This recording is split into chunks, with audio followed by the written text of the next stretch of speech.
avoir beaucoup parlé des deals, de leur mécanique, de l'approche des fonds d'investissement dans ce marché, on va faire là maintenant un point sur le fundraising. Alors c'est évidemment pas un hasard si on a choisi là aussi de parler de polarisation, puisque vous en êtes tous conscients, le marché est vraiment à deux vitesses pour le coup dans cette dynamique des levées de fonds. C'est ce dont on va parler avec Jean-Michel Béguin, vous êtes managing partner de Kinside Capital. À vos côtés, Nicolas Delazelle, managing partner de Triago, et Arnaud David, avocat associé au sein du cabinet Goodwin. Alors, peut-être se dire que sur ce sujet de la polarisation, on en a beaucoup parlé. Je pense que l'ensemble des acteurs du monde du private equity ont bien conscience et ont expérimenté que certains véhicules se levaient très vite, d'autres prenaient beaucoup plus de temps, éprouvaient plus de difficultés. Je vous livre juste deux petits chiffres qui m'ont un petit peu surpris. Le premier, celui qu'on a compilé à Capital Finance entre janvier et décembre 2020, on a noté plus de 14 milliards d'euros de levée de fonds par des acteurs français, toutes stratégies confondues, donc ce n'est pas que du buy-out, donc avec une très bonne dynamique, en tout cas en valeur, qui va masquer des réalités qui sont très différentes. Et puis on s'est livré à un petit sondage la semaine dernière auprès de GP et de VC, donc ça mêle effectivement du gros, du LBO et du buy-out, mais quand même on retient que plus des 2/3 des gérants qui étaient interrogés disaient vouloir lever un nouveau fonds en 2021, et 70% d'entre eux visaient même une taille supérieure à celle du millésime précédent. Donc on voit beaucoup d'optimisme et beaucoup d'ambition. On verra si toutes ces ambitions prennent corps et si elles arrivent à trouver réponse sur le marché. Alors Arnaud, on va commencer avec vous. C'est vrai que quand on parle polarisation dans ce marché de la levée de fonds, on pense forcément à la polarisation des gérants, en se disant d'un côté des gens qui arrivent très bien à lever, comme on le disait, et puis d'autres qui éprouvent plus de difficultés. Comment ça se traduit dans le rapport de force, dans la négociation avec les LPs et la manière dont on peut négocier des termes et conditions? Alors effectivement, on assiste à une polarisation depuis bien avant la crise liée à la pandémie, puisque depuis, je dirais, la dernière crise de 2008-2009, on était déjà sur un marché qui se polarisait petit à petit. Ce que cette pandémie a apporté, c'est la difficulté évidemment de se rencontrer et donc s'adapter à un monde virtuel. Et donc on assiste à une polarisation entre ceux qui ont une marque bien établie et qui ont déjà des relations préexistantes avec des LP, et les autres qui sont dans une phase plus de croissance ou qui sont de taille plus modeste et du coup qui ont plus de mal à accéder à ces LP internationaux qui mettent des plus gros tickets dans les fonds. Donc effectivement, on a une polarisation qui s'est accentuée. Donc dans le rapport de force, si on peut appeler ça un rapport de force, puisqu'on est quand même dans une relation commerciale entre des GP et leurs clients. Alors dans la négociation commerciale, dans la négociation commerciale, ça se traduit, je pense, de la façon suivante. Donc pour ceux qui ont une marque visible de façon internationale et qui s'organisent de plus en plus souvent sous forme de plateforme maintenant avec différents produits, l'enjeu est d'établir des termes qui pourront être les mêmes d'un produit à l'autre. Donc ils déclinent en fait. Ils déclinent, et donc l'enjeu c'est d'adopter les bons termes en tenant compte évidemment des spécificités de chaque classe d'actifs, mais d'adopter des bons termes qui pourront être négociés à chaque produit. Pour les plus modestes, ceux qui ont moins de visibilité, qui sont plus sur un marché domestique et qui ont souvent recours en ce moment à de l'argent public du type les acteurs tels que la BPI ou le FEI. Ou qui ont un sponsor. Ou qui ont un sponsor. Ceux-là, l'enjeu donc pour un conseil, c'est d'une certaine façon de défendre leurs intérêts, parce que les LP vont être un peu plus agressifs, entre guillemets, et donc de défendre leurs intérêts pour que les termes qui sont acceptés actuellement, s'ils ne puissent pas être, s'ils sont un peu préjudiciables, ne soient pas reconduits pour le fonds d'après, les fonds successeurs, etc. Donc il faut quand même avoir une certaine objectivité et avoir des termes qui satisfassent les deux parties. Diriez-vous aussi que dans cette polarisation entre ces deux types de gérants, ça va impacter la nature de la levée de fonds, la structure des fonds qu'on va lever? Est-ce que du coup on pourrait dire de manière un peu radicale que le fundraising plein vanilla classique, c'est plutôt pour les gros GP qui marchent bien, base de LP stable, international, plateforme, et puis les autres, ils vont rentrer dans des mécaniques plus sur mesure, entre guillemets, qui vont donner une certaine forme d'emprise ou d'étroitesse de relation avec le LP? Oui, alors les gestionnaires qui ont une marque visible, puisqu'on peut parler de marque maintenant, je pense, pour certains d'entre eux, ceux-là vont dupliquer un peu les structures. Donc, ils ont mis en place une organisation pour un produit et après ils vont dupliquer le même type de structure pour les autres fonds, puisque finalement ils s'adressent souvent à la même base de clients et il y a une sorte de répétition d'un fundraising à l'autre. Pour les acteurs plus modestes, effectivement, on assiste à des deals parfois donc qui mélangent du primaire avec un fonds de co-invest qui va sur un actif ciblé, ce qui va donner de l'attrait au produit et donc permettre d'attirer le LP pour le fonds primaire. On assiste aussi à ce qu'on appelle des staples, donc des opérations secondaires qui ont lieu sur des fonds précédents pour permettre un investissement dans le fonds primaire qui est en cours de levée. Donc effectivement, il y a un peu de sur-mesure pour les acteurs qui sont plus petits et qui ont une approche finalement un peu différente du fundraising, avec une dynamique différente. Et donc, on est sur des produits qui sont finalement assez différents. Merci beaucoup Arnaud. Alors, on a parlé de la polarisation de ces GPs, mais Nicolas, vous nous avez dit quand on a préparé cette table ronde, mais il faut aussi absolument qu'on parle de la polarisation des LPs. C'est un phénomène, un prisme par lequel on regarde moins la mécanique des levées de fonds, mais c'est aujourd'hui une vraie réalité. Alors, comment ce marché, entre guillemets, des souscripteurs, des investisseurs, il s'articule aujourd'hui ? Oui, c'est vrai. D'ailleurs, c'est intéressant ce que décrit Arnaud, parce que très souvent, l'idée, c'est qu'il y a une polarisation des fundraising ou des fundraising à deux vitesses, parce qu'il y a les bons GP avec des bons track records d'un côté, et puis les moins bons GP et les moins bons track records de l'autre. Ce qui, évidemment, n'est pas vrai, c'est plus complexe, et l'effet de taille est un gros sujet. Et pour expliquer l'effet de taille, c'est évidemment, il faut regarder du point de vue des LP. Et si on caricature un petit peu les trois grandes catégories de LP qu'il y a aujourd'hui, il y a les très larges institutionnels, les gros institutionnels que sont les fonds de pension américains, nordiques, les gros assureurs, les sovereign wealth moyen-orientaux notamment, d'un côté. Et donc pour eux, évidemment, le sujet, c'est des très gros tickets et de moins en moins de relations. Ils ont constitué aujourd'hui leur base de GP, on va dire, de relations de gérants, et aujourd'hui ils cherchent plutôt à concentrer, à faire des gros tickets. D'où le sujet d'ailleurs que décrivait Arnaud sur la déclinaison des produits sur la même marque. Deuxième catégorie qui est intéressante aussi, ce sont alors les gatekeepers, gros fonds de fonds, qui sont vraiment une catégorie en soi. Alors eux peuvent écrire des tickets plus petits, mais ils vont vouloir, parce que c'est la nature de leur business et de leurs clients, ils vont vouloir voir ces nouveaux gérants croître. Donc là aussi, ils peuvent effectivement rentrer dans une première relation avec un nouveau gérant même. En revanche, ils vont vouloir s'assurer que ce gérant va avoir la capacité à grandir avec eux et avec leurs clients. Donc il y a un peu de sophistication là. Et ensuite, effectivement, alors la dernière catégorie d'investisseurs, ce sont les investisseurs, on va dire, régionaux, nationaux, et les fonds de fonds spécialisés. Et donc ça, c'est une catégorie extrêmement importante parce qu'elle est très, très structurante pour le fundraising. Et eux, évidemment, investissent dans des fonds nationaux, régionaux, dans des fonds plus petits.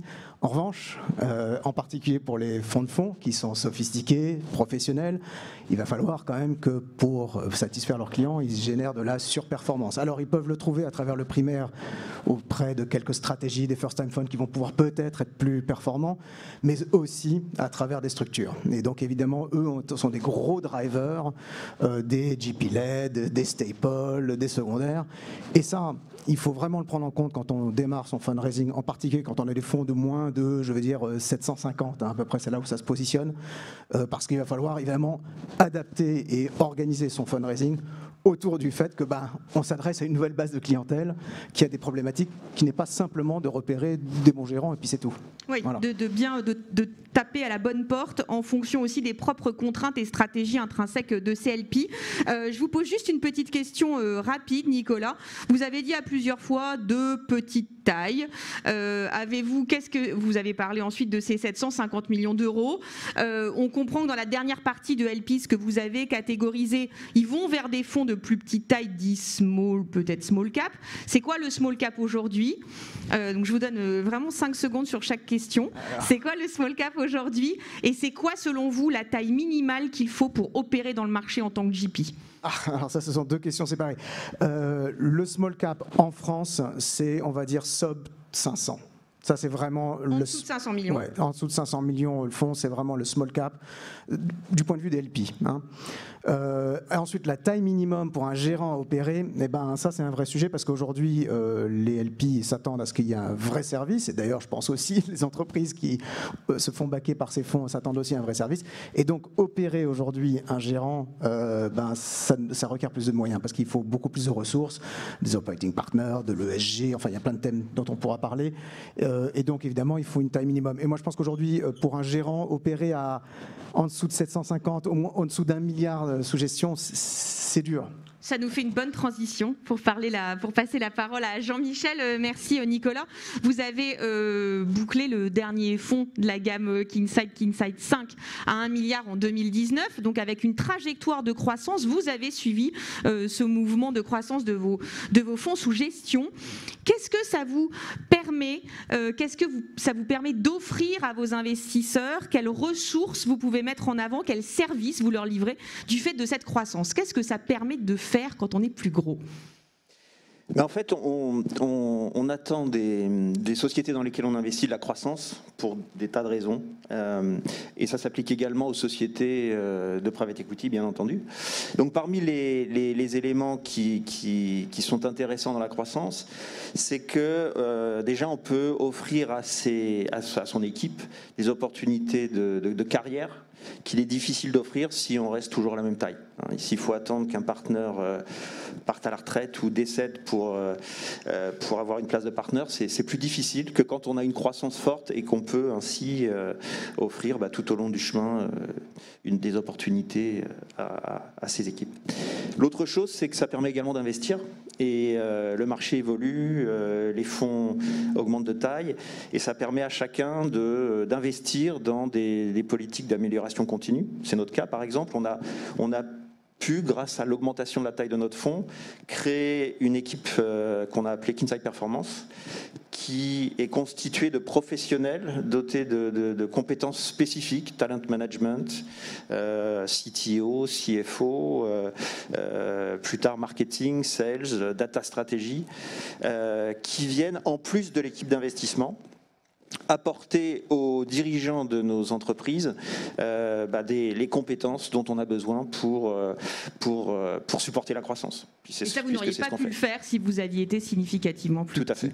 Est-ce que vous avez, dans ce qui vient d'être dit au début de cette table ronde sur l'évolution des LPs, l'idée qu'on avait une époque du small is beautiful, est-ce que vous avez suivi, vous, au cours de vos levées de fonds successives, un peu ce basculement de point de vue et de LPs qui disent aujourd'hui, non mais nous on préfère entre guillemets du gros, du solide, du croissance, du plus sûr?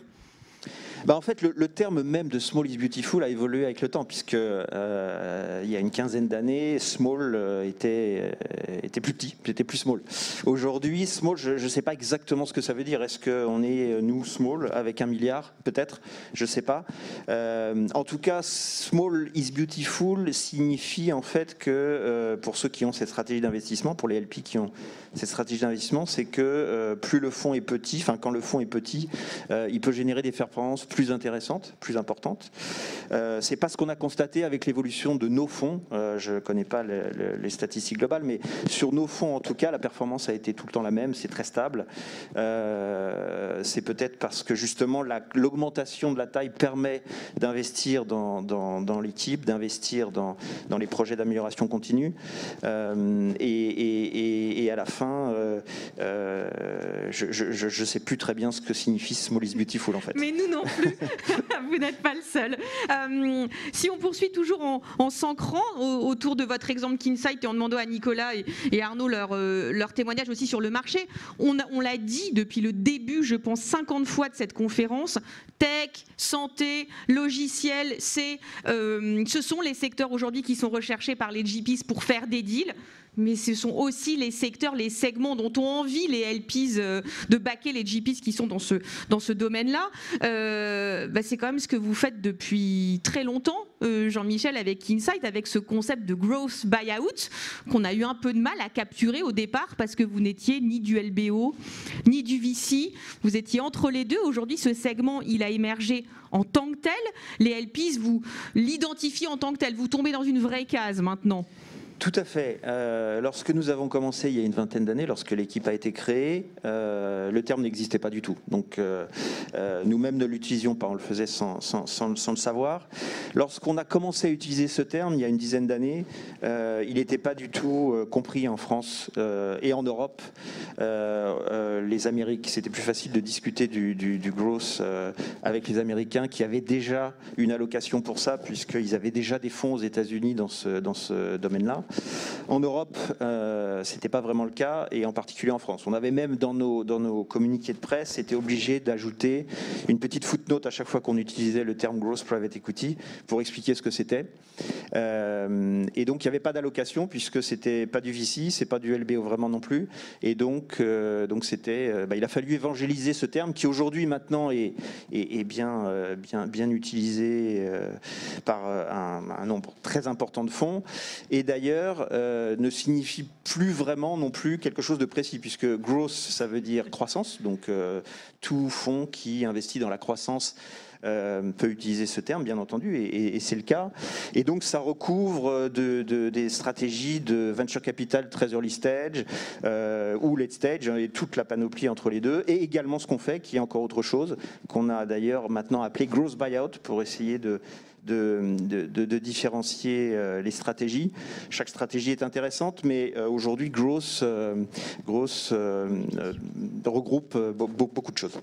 Et je pense qu'il faut, je pense aussi qu'il faut le coupler à une forme de spécialisation, parce qu'effectivement il y a le growth, mais ce qui a permis aussi à un certain nombre de players d'émerger aussi particulièrement, c'est la spécialisation dans les secteurs, la tech, la santé, qui permettent aussi de structurer en fait en quelque sorte les équipes pour accompagner dans la croissance. Alors ça peut être aussi aujourd'hui la croissance par le buy and build, qui est un gros sujet aujourd'hui. Je pense qu'aujourd'hui le buyout d'autrefois purement en deleverage et puis on attend que ça se passe, c'est quasiment impossible, même en small is beautiful aujourd'hui où on doit être actif, donc des ressources et tout ce qui va avec. Et vous aujourd'hui, Arnaud et Nicolas, dans les fonds que vous accompagnez, dans les négociations, vous sentez que le momentum il est très bon sur ces secteurs, cette spécialisation sectorielle tech, santé, éducation, financial services, et puis growth, et que donc buyout c'est un peu plus difficile. Est-ce que vous le qualifieriez comme ça ou c'est trop radical? Arnaud. Alors c'est vrai qu'il y a une sectorisation qui est pas récente, je dirais qu'elle est en place depuis on peut la vivre depuis quelques années déjà, et d'après ce que j'ai pu lire, on assiste néanmoins à une petite érosion du nombre de fonds LBO et des volumes de LBO cette dernière année ou ces 2 dernières années. Donc c'est vrai que les LP du coup doivent chercher de la sectorisation et pour diversifier leurs investissements. Donc ça se fait effectivement sur des fonds tech. On assiste, en tout cas en France, sur la poussée du gouvernement aussi, à un développement des fonds tech depuis 5-6 ans. Ça se fait aussi sur les fonds santé. Donc là, il y a un effet lié à la crise probablement. On peut aussi parler des fonds secondaires qui offrent des solutions de liquidité dans un marché qui est plus compliqué et qui ont vu un essor ces dernières années assez conséquent. Donc oui, on assiste à cette sectorisation. Oui. Et c'est vrai que la sectorisation, la spécialité dans des secteurs, ça permet aussi naturellement de sortir de son pays. Parce qu'il y a un gros sujet aussi autour de la France en particulier, et puis pour chaque pays, pour trouver la croissance, ne pas simplement se limiter à son pays. Et en même temps, faire de l'acquisition à l'étranger, pas toujours évident non plus. Je ne parle pas d'investir en premier lieu à l'étranger, mais faire le buy and build sans avoir, on va dire, un angle en particulier sectoriel, c'est difficile. Et comme aujourd'hui le buy and build c'est un gros sujet, on ne peut pas le faire qu'en France. Donc je pense que et c'est vrai d'ailleurs pour les autres pays, parce on parle beaucoup de la France et c'est normal parce qu'on est en France, mais c'est pareil aux Pays-Bas. On a vu émerger depuis quelques années des players bataves qui sont dans la tech, qui commencent à opérer de façon nationale puis internationale, commencent à être reconnus, commencent à avoir des investisseurs étrangers. Donc tout ça, ça joue autour de. Il faut quand même qu'il y ait une colonne vertébrale pour justifier une internationalisation de son business et pour aussi permettre la croissance des fonds, parce qu'on ne peut pas gérer en local un fonds de 3 milliards, France only, buyout, plain vanilla. C'est aussi votre histoire, Jean-Michel, évidemment cette spécialisation sectorielle et puis ce développement, cette expansion géographique. Tout à fait. Enfin, en fait, on a dès le début considéré que pour un fonds spécialisé tech ou santé, dans notre cas, il fallait être international. Donc, on a investi dès le premier jour partout en Europe de l'Ouest et on continue bien sûr aujourd'hui. L'augmentation de la taille nous a permis d'enrichir l'équipe avec différentes nationalités. On a aujourd'hui 12 nationalités dans l'équipe. Et cette spécialisation, c'est vrai, au départ, n'était pas vraiment recherché par les LP non plus. Là aussi, il y a eu une évolution forte, puisque au départ, les LP étaient plutôt intéressés par des stratégies de LBO plus généralistes, qui peuvent capter des deals un peu dans tous les marchés. Et puis, au fur et à mesure du temps, je pense qu'on a vu l'intérêt de cette spécialisation, pas d'ailleurs que dans la tech et la santé. Il y a plein d'autres secteurs qui sont pris par d'autres fonds. Et l'intérêt de cette spécialisation est forte, puisque ça permet, par exemple, de mieux connaître les sociétés dans lesquelles on investit, d'éviter les risques potentiels, les pièges qu'on pourrait avoir si on connaissait moins, et notamment dans la tech et la santé où les opérations, où les sociétés ont des produits complexes, donc c'est quand même intéressant d'avoir, par exemple dans notre cas, bâti pendant 20 ans cette expertise, et ça apporte beaucoup aujourd'hui. Je pense que cette spécialisation est intéressante également, en plus des stratégies plus généralistes qui sont intéressantes également. Merci beaucoup. Attention, il ne faut pas faire peur aux gens, parce que le small cap existe encore. Enfin, le small is beautiful existe encore. On n'est pas en train de dire que c'est la fin du small, etc. Loin de là. C'est simplement, c'est un marché qui se segmente de plus en plus et pour lequel les LP sont plus particuliers, où il faut avoir des stratégies de levée. Il y a encore beaucoup d'avenir dans le small cap, absolument. Mais il y a aussi le sujet de Bourboulot et tout à l'heure, qui est la consolidation aussi probablement dans ce marché-là. Peut-être trop de players. Oui, tu as bien fait de prendre la main pour faire cette précision, effectivement, de ne pas faire de pas dire on fait table rase totalement. Alors on est déjà très en retard, on n'a pas rattrapé nos petites 5 minutes de retard et on en a même pris 5 minutes de plus. Pourtant, on voudrait ouvrir juste un dernier sujet assez rapidement sur. On voulait parler un peu des fonds. Je voulais un peu vous faire parler des fonds long terme et puis vous m'avez dit non, les fonds long terme à chaque autre cycle on en parle et puis en fait les velléités font long feu. Il y a quelques grands gérants des KKR, Blackstone qui vont lever des fonds long terme. Mais enfin bon, c'est pas le sujet du moment. Le sujet du moment, c'est JP-led et Continuation Fund. Est-ce que vous pouvez, Arnaud et Nicolas, challenge en 40 secondes chacun, nous expliquer pourquoi aujourd'hui les LPs acceptent plus ces opérations qui permettent, pour le gérant, on fait simple, de pas vendre un actif dont il croit, dans lequel il croit encore, créer de l'upside et rester intéressé à la valeur. Vas-y Arnaud. Oui, je crois que c'est la principale raison, c'est-à-dire que on assiste à un marché qui est très concurrentiel, donc les actifs sont précieux, et donc quand un acteur a un actif précieux dans son portefeuille, il veut et qu'il y a encore de la croissance à venir, selon lui, il veut accompagner cette croissance et on assiste donc à des GP-led restructuring et à des continuation funds dans ce cas. Juste un petit mot, maintenant les process sont rodés. Il y a eu beaucoup d'opérations de ce type, donc les conflits d'intérêts sont purgés grâce à des appels d'offres conséquents avec plusieurs acteurs secondaires qui viennent donc relayer les acteurs du début, on va dire. Il y a aussi des valorisations qui sont mises en place, des accords des comités consultatifs, etc. Donc ce qui fait que les LP ont pris confiance dans ces process qui maintenant s'effectuent quasi normalement, je dirais. Il n'y a pas de stress autour d'un GP-led restructuring. Opérations qui ne sont pas, Nicolas, peut-être que c'est sur ça que vous pouvez aussi nous éclairer, qui ne sont plus l'apanage de gérants en difficulté. Non, pas du tout. Et c'est ça le grand changement, parce qu'autrefois, c'est vrai que les GP-led, c'était souvent du GP restructuring fondamentalement. Et aujourd'hui, plus tout. Je pense qu'aujourd'hui, on est dans la bonne ère du en même temps, c'est-à-dire qu'on veut à la fois amener de la liquidité à ses investisseurs, et c'est normal, on a des fonds qui ont un temps limité sur le long terme, et on a en même temps parfois aussi envie de tenir des bons actifs sur lequel le gérant en général, mieux que personne, connaît la valeur à créer encore, même s'il faut du temps et de l'argent, et que donc évidemment le GP-led permet ça et les Continuation Funds permettent cela. Jean-Michel, vous voulez dire un mot? C'est le mot de la Oui, fin. simplement, je voulais dire que ce type d'opération n'est pas lié, à mon avis, à une rareté des deals, parce que dans la tech et dans la santé, il y a beaucoup d'opportunités. C'est plus lié au fait que ça a beaucoup de sens, dans une stratégie de croissance notamment.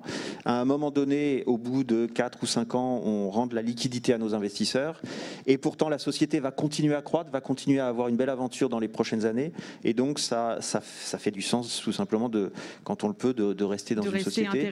Et jusqu'à maintenant, c'était pas tellement acceptable. Aujourd'hui, ça le devient apparemment, et je pense que c'est une bonne évolution. Merci beaucoup à tous.